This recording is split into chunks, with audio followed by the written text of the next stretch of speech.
Hello friends, my name is Sam and welcome to Financial Dragon. In today's video we will be discussing how to achieve financial freedom through passive income. There are so many misunderstandings in the personal finance world and I am excited to separate the truth from the lies in this video. If you watched my last video, I will link it here somewhere, then you know the very basics of how to find good stocks to invest in. But what does it actually mean to invest in something?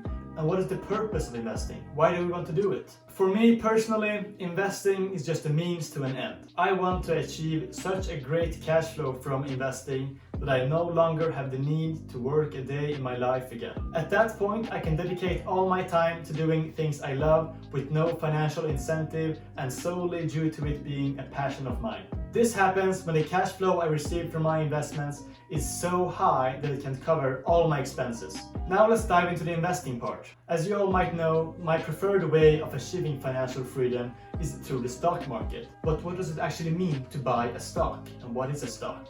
Well, each stock is basically a very small share of a company.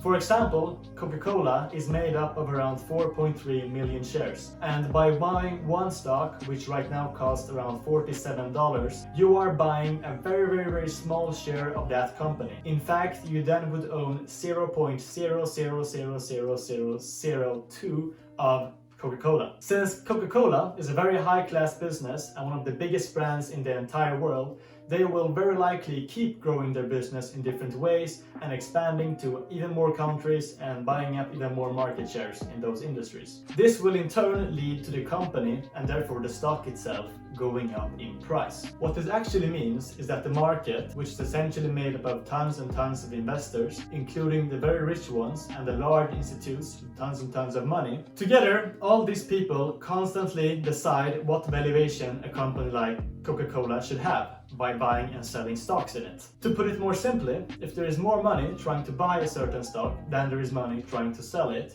it will lead to the stock going up in value. In a strong, healthy economy that is constantly growing, companies will with time do better and better, which means that you, if you own stocks in those companies, will essentially make money over time. This makes the stock market such a powerful tool to invest in. If you, for example, had invested your money in the S&P 500 over the past years, then you would have gotten an average return of 8% year over year. Meaning the value of these companies in this index would have increased by an average of 8% for each year that passes by. And if you would have owned $1,000 in that index, then you would have gotten around $80 every year. On average, of course. Still, this does not seem like a lot of money, and obviously nothing you can retire off, right? Well, the magic comes when you start factoring in time and invested money in this equation. If you, instead of $1,000, would have invested $1 million, then the same return would have been $80,000 every year, which would be enough for you to never work a day in your life ever again, while still being able to cover your expenses. Now obviously you can't expect a return of 8% every single year, since that is an average number, and some years the stock market might go up a lot and some years it might go down a lot. But if you took out 4% out of your portfolio every single year, studies have shown that the amount of total money you had in your portfolio would very likely never change, which in turn means that you could have taken out $40,000 every year if you had $1 million invested, and you could have done that for the rest of your life. Now that is amazing. That would mean that even a quite average lifestyle of $40,000 a year would be possible if you actually had that much money invested. Now I know what you're thinking. $1 million?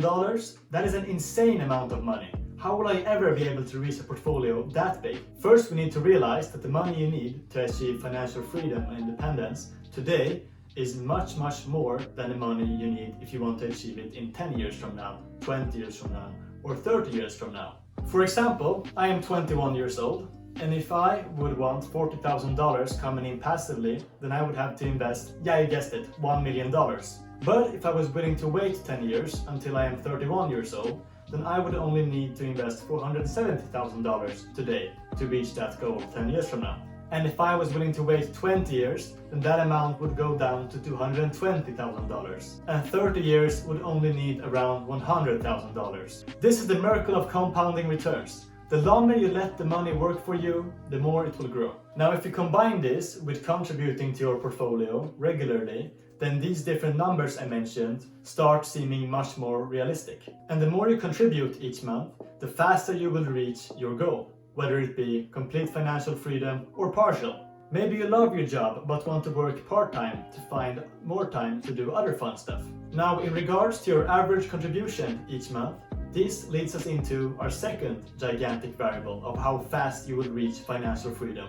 Your income. Now, this speaks for itself, but it will be much more easy to contribute very large sums of money to your investment portfolio every month if you actually make more. Just think about it.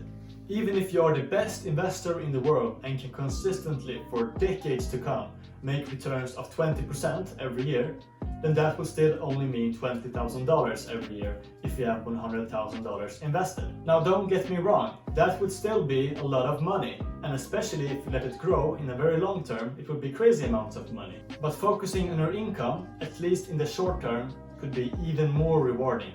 You could be working on your education to be more attractive to employers.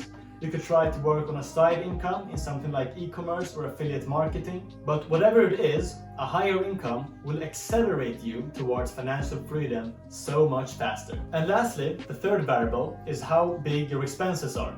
Now, this will not only determine how much money you're able to put aside every month, it also determines how large of a portfolio you need to reach your final goal of financial freedom. Imagine if you only needed 5% of your current income to live a nice lifestyle.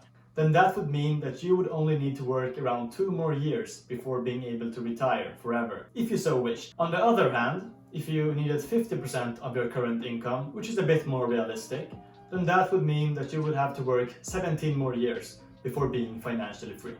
And at last, if you're like most people and have a quite average income but lots of spending in it, you might only be able to save 5% of your current income and would need the other 95% to live what you decide to be a comfortable life. If that is the case, then you would need to work 66 years before finally achieving financial freedom. The takeaway here being that the less you need to spend to live an awesome life, the faster you will reach the goal of financial freedom.